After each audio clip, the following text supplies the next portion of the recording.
more than 150 manuscripts in the reputed international journals like Science Citation Index, Web of Science, Scopus.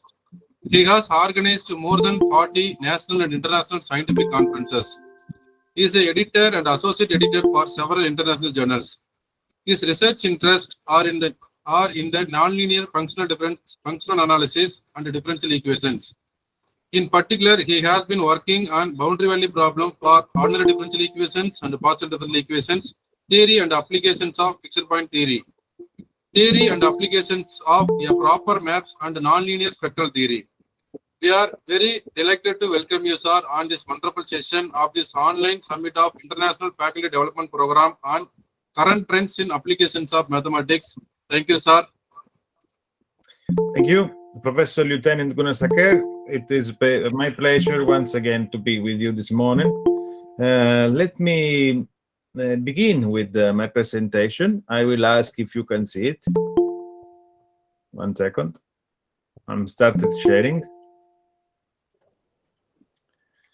Okay, now I'm sharing screen. Please confirm you see this. Yes, sir. Okay.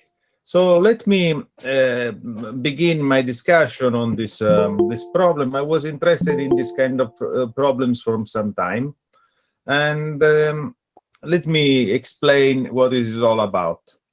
So, okay. So it is very well known that if you take a fourth order equation like this one with some boundary conditions, well, it can be used to model. Can I ask Professor Saket, can you also see me or you just see the screen? Can I, Professor? Yes, sir. Only the screen, sir. Only the screen. Okay, so either you see. Okay, so when I show the screen, you only see the screen of computer. Okay, so what I wanted to say is that in the case when you have this beam, it is known that you can use for the steady states of the beam a fourth order equation, and what happens here, depending on the type of boundary condition, you will have a different configuration. Let me now show. Okay, so what happens is you should see my blackboard. Can you see my blackboard? Yes, yes. Okay, so now suppose that you have a beam of length 1. On this beam you can have several types of boundary conditions. So one of them is the case of the simply supported beam. So this has application. For example, you have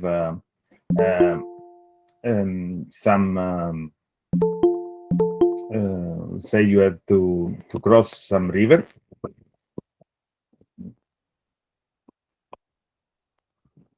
Okay, and you should have something like this.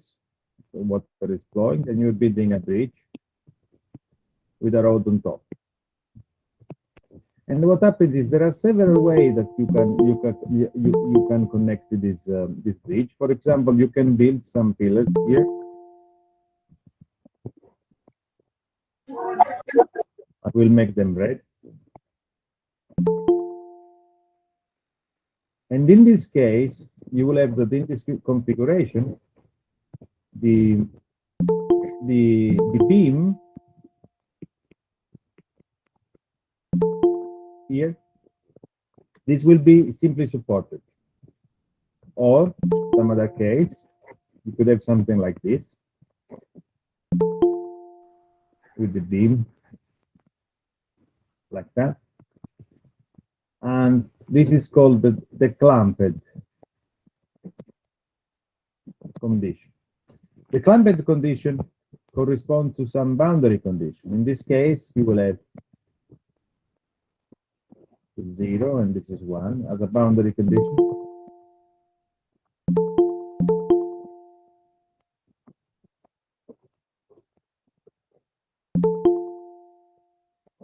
And this is the so-called clamped beam. And this is also used in bridges and in several applications in your house. What I will discuss today, it is a slightly different case. So let me go back to, still we are talking about the beam. And what happens is, I'm interested in this boundary condition. So you got u of 0 equal u prime of 0 equal to 0. So this means in the beam configuration that it is clamped on the left-hand side. So left-hand side of the beam is clamped.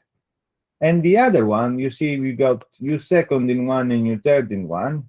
One is the shear force, and the other one is the bending moment.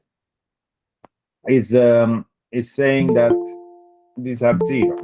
So the situation is more or less like this. This you can see in your house. For example, it happens in many it has many applications. It's called the cantilever beam. If you for example, it can be used. You put books on tops. It's these hanging shelves. So what happens is that when you put a book on your shelf, it will in fact bend a little bit. Okay. So what is your u? What is u measuring? Well, the u is measuring the distance from the resting position of the beam. This is precisely what is happening. So I'm looking at this beam, and I'm looking at the deformation of such beam. So now we can rewrite this in the form of a fourth-order differential equation using classical Euler-Bernoulli theory, and with these kind of boundary conditions. And the setting which you can see is precisely this one. So once we are interested in such behavior, such configuration, many interesting things can happen. For example, so in this case, you see, we have let me go back. You see, the left end of the beam is clamped. So the beam is clamped in 0 and can move in 1. Now I'm saying, let us put some force acting on the right hand point in 1. Then you can have this sort of configuration. If you change the boundary condition, for example, this one, and you say this is the third derivative in 1 plus some constant times u of 1, well, this is a model for a spring in the place in the point 1. This other case is slightly different. We have a nonlinear model in this time, and this can be used for a spring with strongly nonlinear rigidity. And then this is also quite interesting. So in this case, what happens? We have a feedback mechanism where the spring reacts to the displacement registered in the point eta of the beam. Let me illustrate this graphically. So what we said, here we have our beam. Now this is 0 and this is 1. And what we say is that here, for example, let us be some, let me add to this point some spring. So let's be like this. So here we have a spring in this point, which reacts to the load. So you have some load. The load is represented by the F, the source of the force. And what I'm saying is that we fix some point eta, and in this eta you will place a sensor.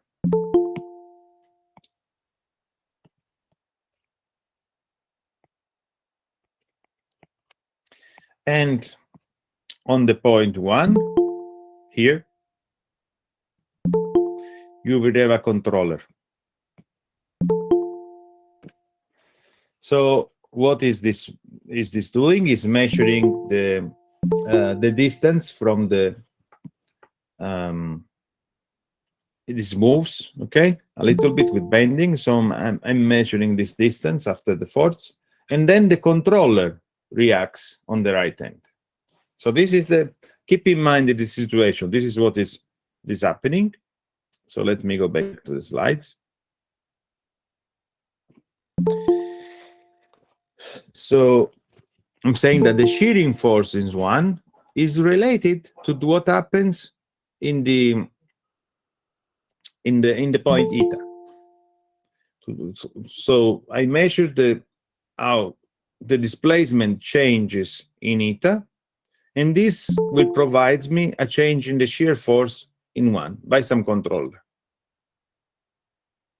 Okay, so let me do some literature review on this problem. So as I mentioned, we were starting this type of situation, and there are a couple of papers by Terzian and co-authors on this problem. In fact, they studied this interesting, which is motivated physically, now you understand, by some parameter. So you take your fourth order equation and you put a lambda in front of the f, and then you put also, let us say, a parameter lambda in front of the controller. So now what you do, you discuss the existence of such solutions depending on how your parameter changes. So this will be the let us say the flavor, the current theme of our seminar today. Okay, and I've done some work in the past with my colleagues Giancarus and Pietramala here from the Department of Mathematics, and we studied this problem 4. What is the difference here? The difference here is that you see in the boundary condition in one, I'm placing this functional in the space of C01, not necessarily linear. So what I'm trying to say is that you can put a setting, a more general, in which you can study things. Okay.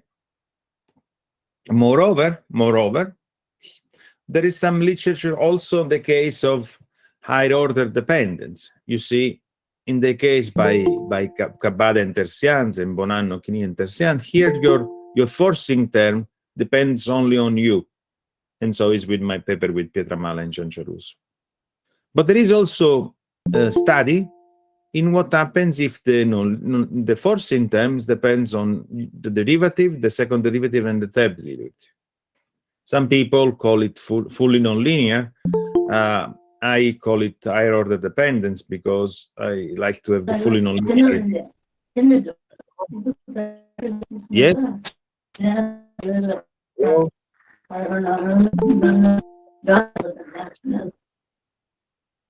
Sorry, somebody's talking, but I don't understand the question.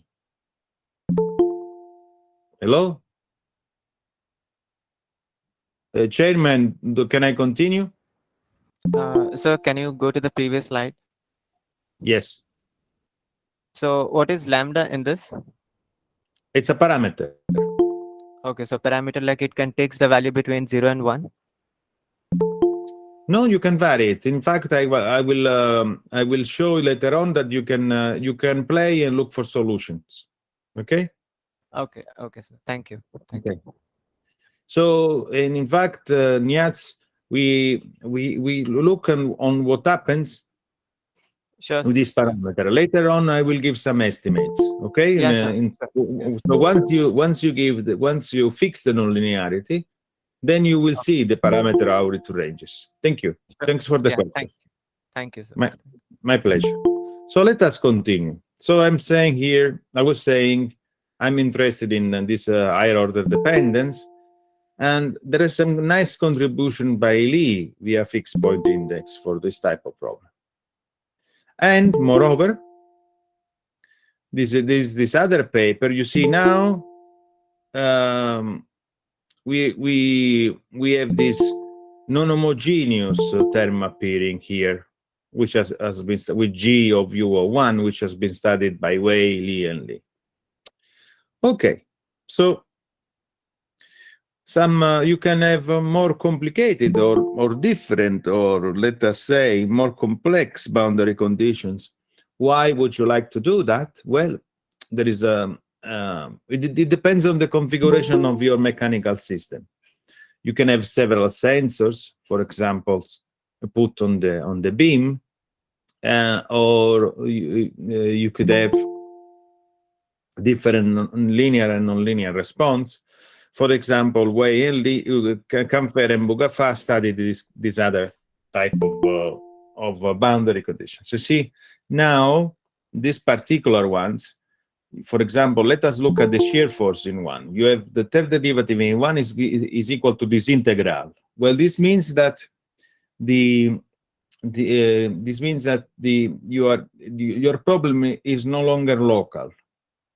By no longer local here, I mean that the shear force depends how the solution behaves globally on the interval 0,1. So this is a classical case of integral boundary conditions. And before, when I was discussing this case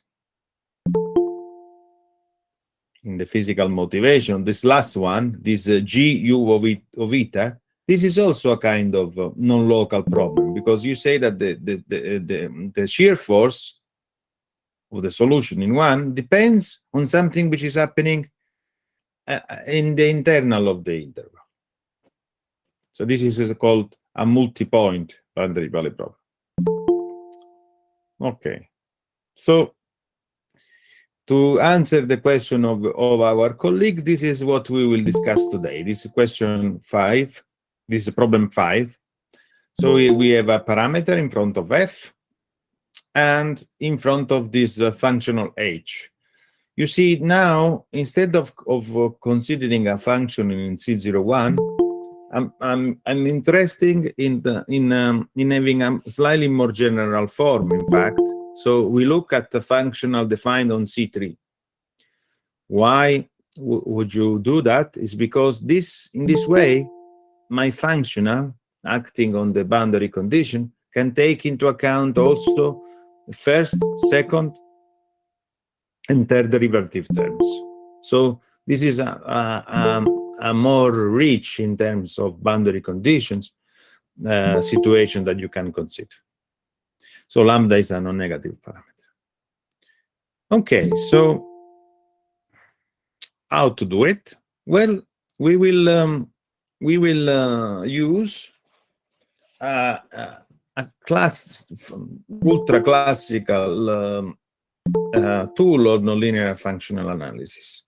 So we are going to make use of the Birkhoff-Kellogg theorem in a form, well, a Birkhoff-Kellogg type theorem, in a form which was given by Krasnodębski and Ladiensky many years ago.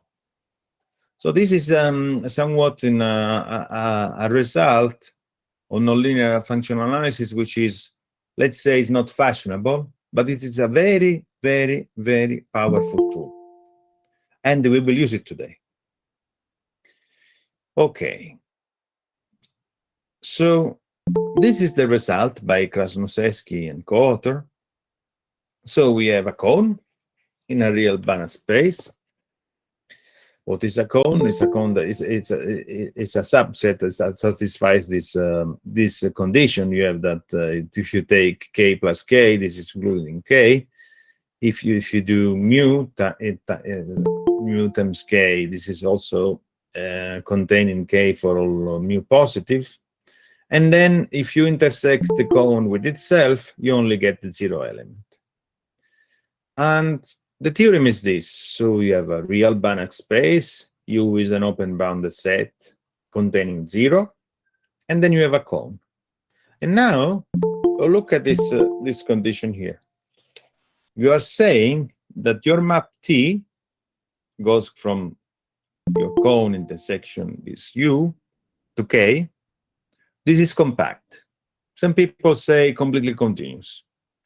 And suppose that you can control, this is important, the infimum of the norm of T of X on the boundary of this set. If this happens, then there exists a non-negative parameter lambda 0 and an x0 on the boundary of that set, such that this condition is satisfied. This means you have a relation eigenvalue eigenfunction. So you have a positive eigenfunction eigenvalue with a corresponding eigenfunction of a given norm. This is important. So what it means, it provides, this is a very powerful tool because it provides you two important information: the existence of the couple eigenvalue eigenfunction. Moreover, it localizes the eigenfunction within the cone. And you will know in a qualitative manner, well, in a quantitative manner, in this case, that you know the norm of such eigenfunction. So this is a very interesting and powerful tool. Okay, so let me say something more. So if you want to illustrate it, this is a representation of what is happening. So you have a cone, and if you look at the condition here, let me go back. I'm saying that my mapping T, let's see, let us draw it here. So you've got your 0 in your Banach space, you have your cone K, and let me move this a little bit to the left so I can show more. Okay, so you've got your cone. This is your cone K. This is 0, and then you have your you remember you had your, it was called U, if I remember well. And now with your mapping T,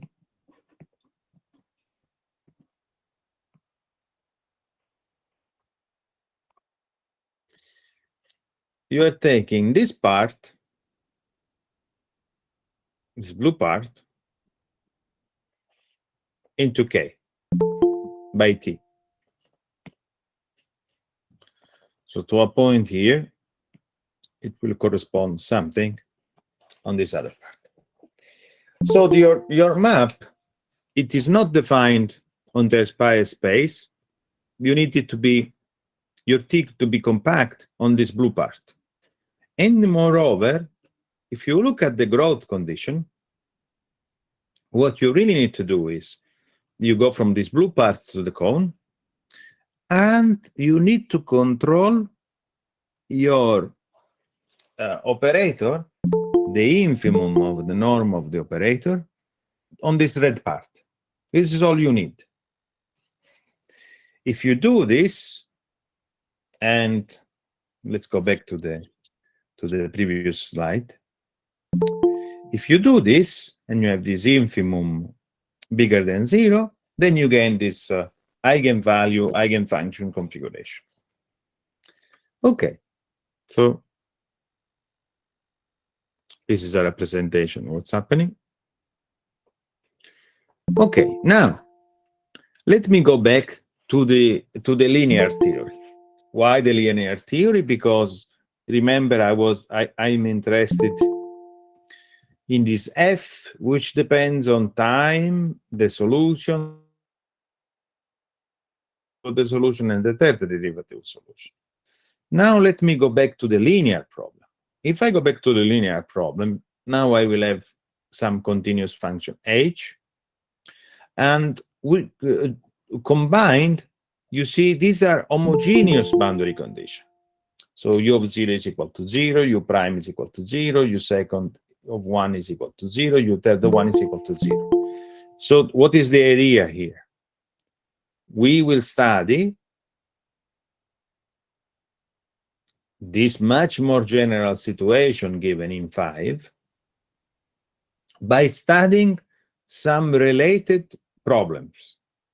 The first related problem which we investigate is the linearized problem with homogeneous boundary conditions. This will be our first ingredient in our setting. So it is important to look at it carefully and to investigate what is happening.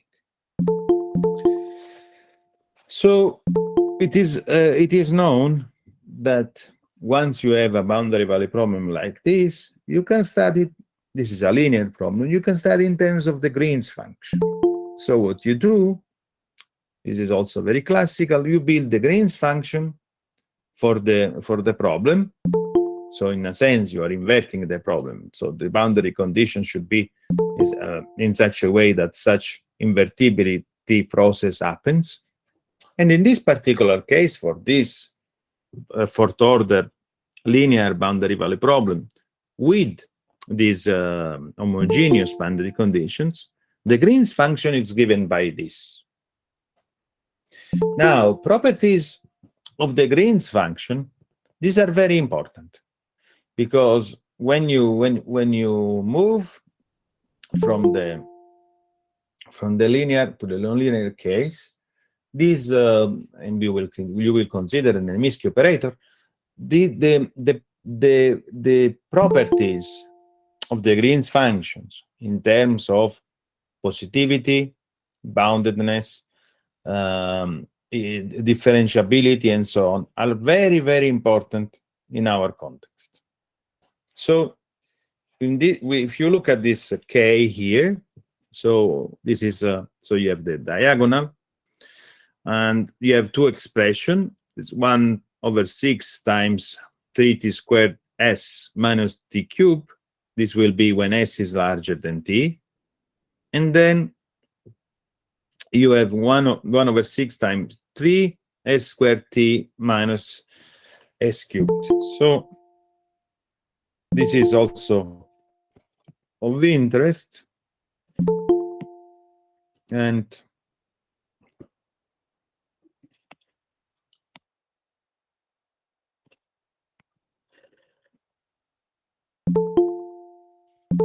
so once you have to do the calculations with this, let us put t here, and let us put s. So you have the square, 0, 0, 1 times 0, 1. And here you have your diagonal. So you have an expression A in this part and an expression B on this part.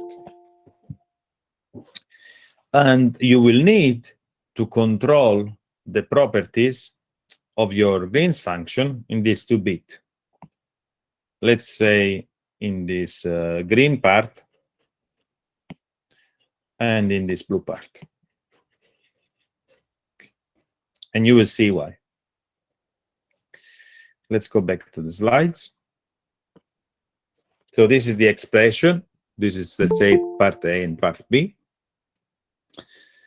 And now it comes to the positivity properties of the Green's function. So what you can prove is that K, you see this is the expression of K. Let's see if I can put both. So this is non-negative on the square. Moreover, the derivatives with respect to time, the partial derivative with respect to time of K and the second derivative with respect to time with respect to T, these are also non-negative. These are the properties of the solutions. So if your function h here is non-negative, this means that u is increasing, for example, because the derivative of k respect to time is non-negative. And moreover, you can differentiate this expression 3 times, and this the partial derivative with of the Green's function well 3 times. This is non-positive in this part A and part B, which we saw before. So except on the diagonal. And why is this important? You will see in a second for our estimates. Okay. Now, I promised to study this problem. So first of all, we investigate what's happening to this nice linearized problem with homogeneous boundary conditions. Now we move further, and we see we investigate another auxiliary problem. So first auxiliary problem to study, homogeneous boundary condition, linearized. Second ingredient, we need to solve this fourth order equation here with gamma. So the fourth order equation is so now we have an homogeneous term in the differential equation, and moreover, we have this set of boundary conditions. So it's gamma of 0 equal gamma prime of 0, gamma second of 1 is equal to 0. And now you have the third derivative plus 1 is equal to 0. If you solve it, you can do it by hand, you obtain this gamma on top. Gamma is a solution of this, it's 1 over 6 times 3t squared minus t cubed. And you can do and check. Remember, we were checking the sign properties of the Green's function. And here we can do the same trick, the same study of the sign of the function gamma, or gamma its derivative is second derivative, and minus the third derivative. And all of this is non-negative. You will see in a second where it plays the game. So now we put this information together. We have information on the linear problem with the homogeneous conditions, and we have information on this perturbation term. And we work, remember, for applying, let's see the ingredients here. The ingredients is that we want a real Banach space, we want an operator, and we have to satisfy this infimum condition. So let's go back to our problem. If we go back to our problem, our useful setting is to be in the space C3 with this maxima, and with this norm infinity is the usual supreme norm. And okay, so let's look at this problem. And this is what we mean by solution. So we say the lambda is an eigenvalue. Now it's the nonlinear part. You see the f in 7, in the equation 7, is depending on the higher order derivative also. And we say that a lambda is an eigenvalue of the boundary value problem with a corresponding eigenfunction in C3 with positive, strictly positive C3 norm if the pair U lambda satisfied this Perturber-Hammerstein integral equation. So you see, we started. Let me summarize again.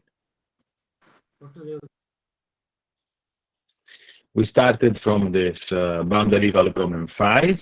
We build 2 auxiliary problems.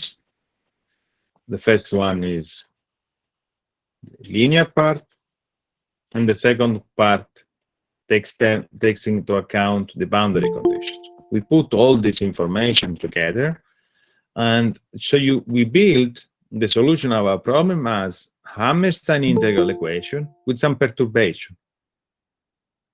So the perturbation takes into account the boundary conditions. This is somewhat isolated, and the other bit takes care of the homogeneous boundary condition with the nonlinearity. So this is the trick. You have a more complicated problem, and you decompose it in several bits together, easier to study, and then you put it together again, which is this equation 7, which I show. And then now, what other ingredient is necessary for our?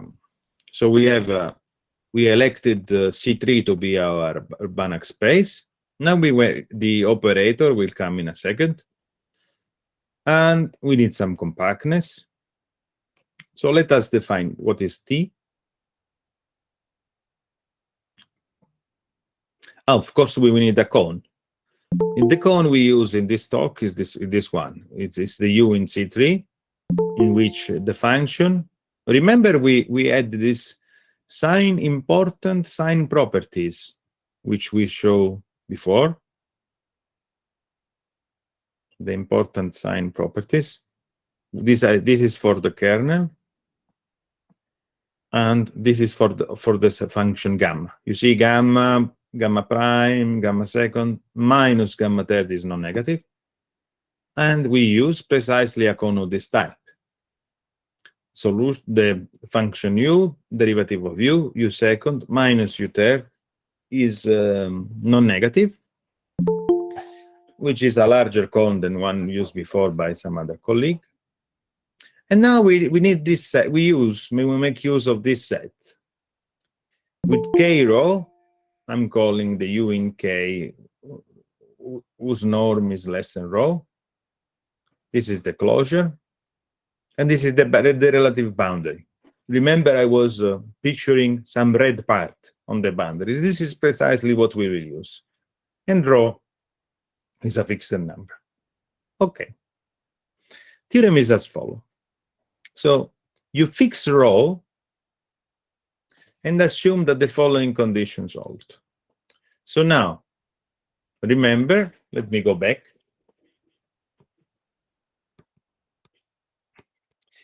Here you have to take control of several bits. What are the objects that we need to control? Well, the forcing term is important, F. So here we need to control K is given. K is given by the problem. Now we want to play with F and with H, which are the let me remind you once again, F is the forcing term, H represents the boundary conditions. So let us begin with some assumption on the nonlinearity F, on the forcing term. So we assume that this is continued on this set gamma rho, which is this some sort of it's 0, 1 times 0 rho cubed times minus rho 0. And we assume that your F is bounded from below by this non-negative function of time. So this is our one of the main assumptions. So lower bounds for the nonlinearity F in terms of a function of time. This is our first assumption. Second assumption, this now regards the boundary condition, the operator, which the functional which appears in the boundary conditions. I'm also assuming that whenever we are in the boundary of this set, remember that red part, your H is bounded by below by a constant, a non-negative constant. So both of them are essentially lower bounds, one for the for the force non-negative lower bounds for the forcing term and for the function functional boundary conditions. And then what you need is this inequality, so that the constant eta rho lower plus this integral is strictly positive. That's all you need. If you have these conditions, then your boundary value problem has a positive eigenvalue with an associated eigenfunction. Okay? Look at the, also important here, the localization. You know that the eigenfunction is on the boundary of your set. This is by the Birkhoff-Kellogg type theorem. Okay, well, this is the proof. Proof is relatively simple. This is your F, big F, which is the, remember, this is the your boundary value problem with homogeneous boundary conditions, and the other one is the perturbation term, this gamma. And you can check, essentially you are applying an Ascoli-Arzela argument, type of argument for the compactness. Then this operator T, which is the sum of the twos, maps this set into K and is compact. So compactness is satisfied. Compactness is important. Now, remember we had this infimum condition. So we need to see what's happening at the norm of TU on this boundary. Well, if you start with the norm 3, this is bigger than this norm infinity. And because we have this monotonicity argument, you can look at what's happening in T of U and 0. You write it down. And then you use this condition. Remember, in the assumption of theorem, we had precisely this inequality 8. So if inequality 8 is satisfied, then the proof is finished. Then you have this this situation, because here this does not, the last inequality in 9 does not depend on U. It's uniform with respect to U in the boundary of this set. And therefore, if you do the infimum, you obtain this, and the result follows by the Birkhoff-Kellogg theorem. This is why I said that such result is very powerful and important. Okay. Now we have a corollary. Corollary is very interesting. So you assume that this rho can be chosen arbitrarily. Then for every rho, there exists a non-negative eigenfunction U, rho, which depends on rho, in the boundary of this, such that you have a corresponding lambda rho. So this means that if you want to picture it,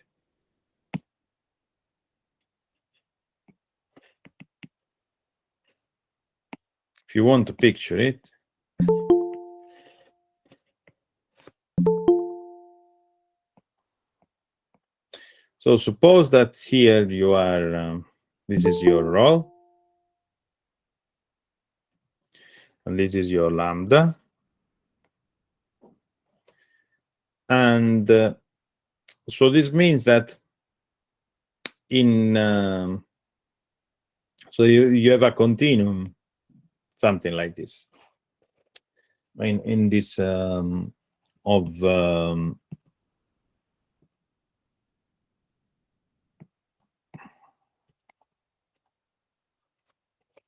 of solutions of this type. So let me go back to, it's unbounded. And it is unbounded because your rho can be chosen arbitrarily in 0 plus infinity. So this is an unbounded set of couples. And there are infinitely many. It's an uncountable set of solutions. So now let me put some additional hypotheses.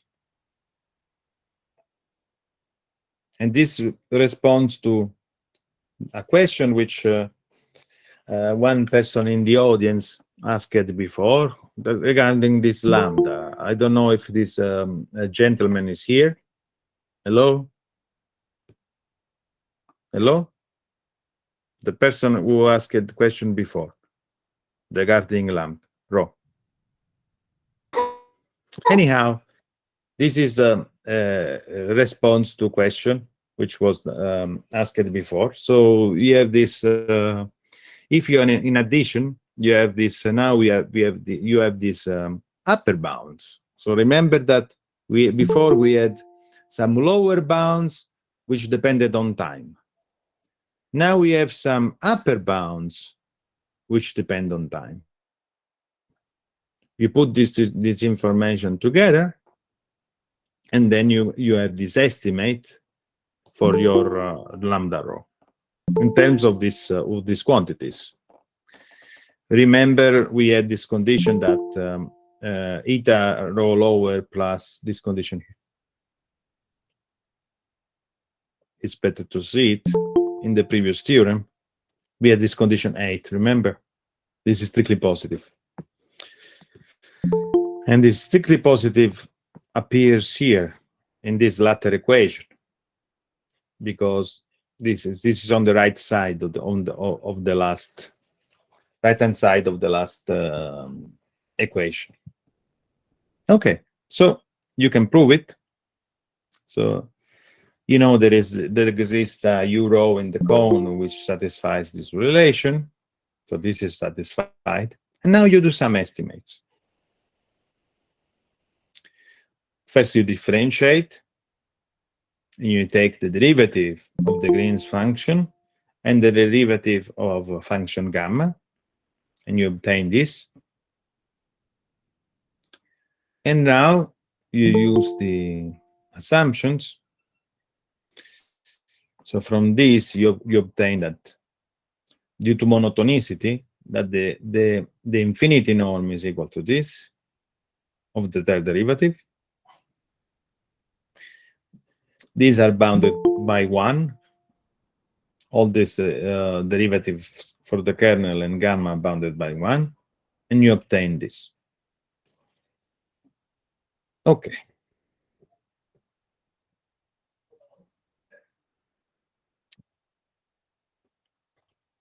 So now you look at this, and you obtain this upper bound by lambda rho times eta rho upper plus this integral of this gamma upper. And from below, you get the similar argument. And you prove the result. So this provides some estimates. So this provides some estimates on your lambda rho. Okay. Okay, so now let us show that you can actually play with this thing and do some calculations. And let us begin with this. Let's go back to this fourth order problem with this parameter lambda, which occurs in the nonlinearity F and in the boundary conditions. So this time for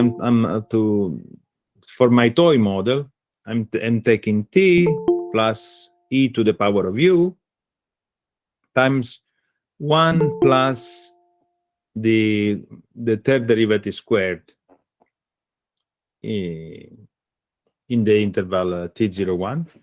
And for the boundary condition, I'm taking 1 over 1 plus u of a half squared. So this is a non-local term in the function, but I also have an integral non-local term appearing in the second derivative. So this is our toy model, and we will play a little bit to see what happens. Remember, we want to apply the theorem regarding the existence and also the theorem regarding the estimates of the parameter rho. So what you do is you remember we were looking for these functions eta and delta. What is eta and delta? Eta and delta were acting, here it is. Delta lower is acting as a lower bound, and it for the nonlinearity f, and eta rho is acting as a lower bound for the functional h, and the delta rho upper and eta upper are working as upper bounds for the same quantities, which is, let's go, here it is on the same set. So once you have this nested scheme for your function f and your function h, you can go back to the example and compute these people. Here we have what you can choose as eta rho, so lower, and eta rho upper. So is the lower part is 1 divided by 1 plus rho squared, and the upper part is 1 plus rho divided by 4. So this is taking care of this functional h. The functional h is nothing but 1 divided by 1 plus u a half to the square plus this integral. And then your delta, so the delta lower and delta upper, which are estimates for the forcing term, this is t as a lower one, and the other one is t e to the rho times 1 plus rho squared. So you have all the ingredients that you were looking for. And let's see now how to use this. Remember, we have a technical condition that we want to play with these quantities, this eta upper plus this integral and the eta lower plus the integral. So you go back here, and this is what's happening. Remember, eta lower plus this integral. Now this is equal to 1 plus rho squared plus the integral of s, and this is bigger than half. So for the existence, remember you wanted that condition that the infimum is bigger than 0, so this is bigger than half, so it's bigger than 0. So, and this does not depend on rho. So this is satisfied for every rho in 0 plus infinity. Okay, so we can apply the corollary, and you can also apply the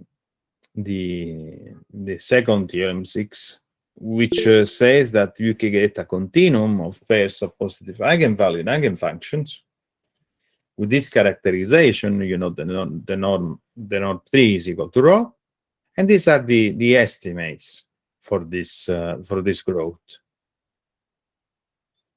So for this particular problem, your lambda rho is nested between these two quantities, which depend on rho. So what do they look like? So this is a situation. The no part means that such pair cannot exist there, and the yes part means this is a suitable region for the localization of this pair. So you can split your quadrant between this blue line and this blue function and the red function, And so you have the essentially an estimate for where such a couple of eigenfunction exist. So let me give you some references on this problem. So this is the original paper by Krasnodębski and Liensky, the last one, which is this version which I used of the Birkhoff-Kellogg theorem in cones. And as you have noticed, it gives you some very powerful results. I also wrote some paper in the application of this to the elliptic, not the ordinary case, but to the elliptic case, to the PDEs, with the systems of functional differential equations. This is this paper by myself in 2001. If you are interested in cones and how to deal with nonlinear problems in cones, this is a classical book by Lakshmitamkam, Nonlinear Problem in Abstract Cones, which is a very good reference for this type of problems. And here, if you are interested, this is this paper by Professor Calamai and myself, which gives you an affine Birkhoff-Kellogg type result in cones with application to functional differential equation. This is also a new extension of a classical result in a different setting, which is recently, it's available online, so it's recently published. And okay, so it's 8:28. Let me thank you very much for your attention. It's such a long trip for my voice to arrive there from the south of Italy, which is here. This is where University of Calabria is, to India. And okay, let me want a second to say something that okay, so stop sharing. So let me, can you see me now or not? Yes, sir. Can you see me? Now you can see me. Yes, sir. Yes, sir. Yeah, thank you. Thank you. Let me once again thank you all for your very, very kind attention and for sparing your precious time that nobody will ever give it back to you to listen to mine on my lectures. So next time, choose a better way of spending your time. And apart from that, let me say that I'm the coordinator of the mathematics degree. Each year we have some grants from students from abroad to study for our master degree. So if you have some, we have 12 grants each year. So if you have some bright student that wishes to study abroad and to come to Italy for master degree, let me know. Okay.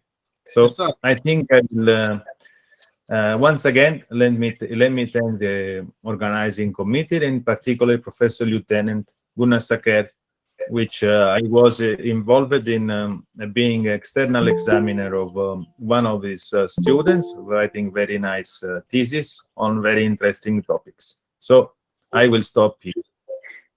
Yes, sir. Thank you. Professor, I have one doubt, Professor. You have a question? Yes, please. Yeah, the fourth order functional differential equation you used for your research. How to find the solution for the fourth order differential equation? Any idea? Any methodology you used? You mean finding solution? what I usually do? I provide I do a qualitative study of the problem. So I provide typically in the existence, localization, property of the solution. If you're interested in finding the solution itself, you will need some numerical approach, for example. But sadly, there are two problems here. One of them is that it is not easy to handle non-local problems via numerical schemes. This first problem. And the second problem is that I'm not an expert of numerical analysis. So you will need to ask somebody else. No, sir, I am asking theoretical solution, analytical solution only, sir. Now I don't understand the question. Please repeat. The solution of the differential equation, functional differential equation, how to find? The solution of third differential equation. This is what you said? Third? Say that again, please. The voice does not arrive easy. Yes, sir. Oh, please write your question. For control theory also, sir. In your research, are you applied for a control theory also? Controllability. Please write your question so I can read. Can you write the question? It's in the chart pad, sir. Okay, thank you. So I can read.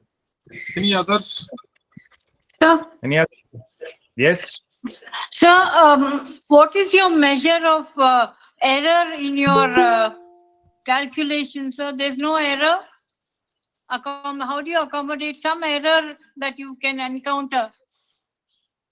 What do you mean by the estimate? If you want to know if estimates are rather crude, is this what you ask? Yes, yes. This I do not have an explicit estimate of this. If this is how to find the solution for fourth order functional differential equations. Oh yes, now I understand the question. Thank you. To find solution of the fourth order functional differential equation.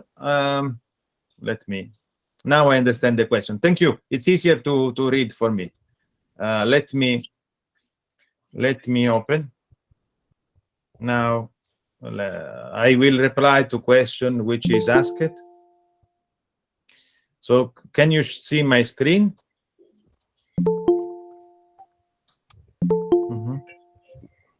Yes, sir. Okay. So all of this, if you are in, just type this in Google and it appears. Then you go to publications, and if you go to, I put each paper, new paper here, so you will find the answer to your question in this paper 85.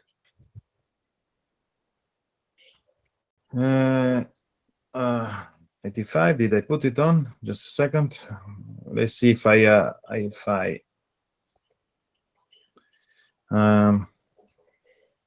just a second. No, this is the third order. Okay.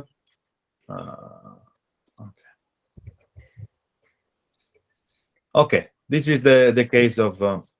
Okay, so you can see it now.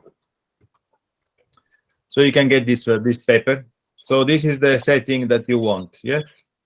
Is this the condition, sir? Yes, sir. Okay. So the methodology here is more or less similar. What we use is this theorem here, theorem 2.1, and the flavor of the approach is more or less similar. But the idea here is that we use an affine cone, and this affine cone is generated by this functional condition psi. So this is the idea. So this functional condition psi combined with the behavior of the Green's function will provide you the origin of this cone, which is no longer in zero, but in a point psi. But the idea of proof is more or less the same. The only technicality here is that you're working in affine cones. And this is the sort of result you will now recognize after my talk, this expression 3.4. Other questions? So what is the measure of error that you encounter? So is there an error in the estimation, sir? I replied to your questions. I'm not doing numerical estimates of error. Here I'm just proving the existence of such solutions. Ma'am, it is a functional differential equation, madam. We are finding solution only. We are not doing for any numerical, madam. If numerical doing only any error occur, madam. It is So, but only in applied the techniques. So in applications you will encounter, no, sir? That is Errors? numerical. Oh, the numerical. Okay, okay, sir. Okay, sir. Okay, sir. Got the answer, sir. Okay. Participants, any other questions? Please interact with sir. Please see the chart box, sir. Controllability. Are you applied for controllability?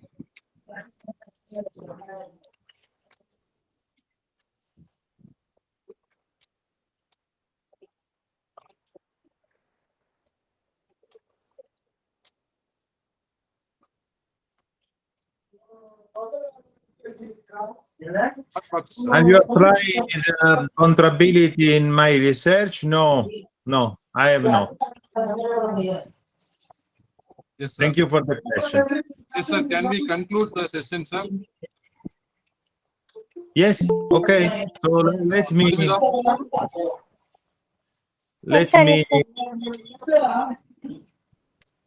Now we conclude this session with a vote of thanks. Thank you, sir. Thank you so much for your informative presentation. It will be very beneficial for all of us here. Once again, thank you, sir. I also extend my thanks to all the participants. Now this session is over. The last session of this 2-week faculty development program on current trends in applications of mathematics will be at 2:45 p.m.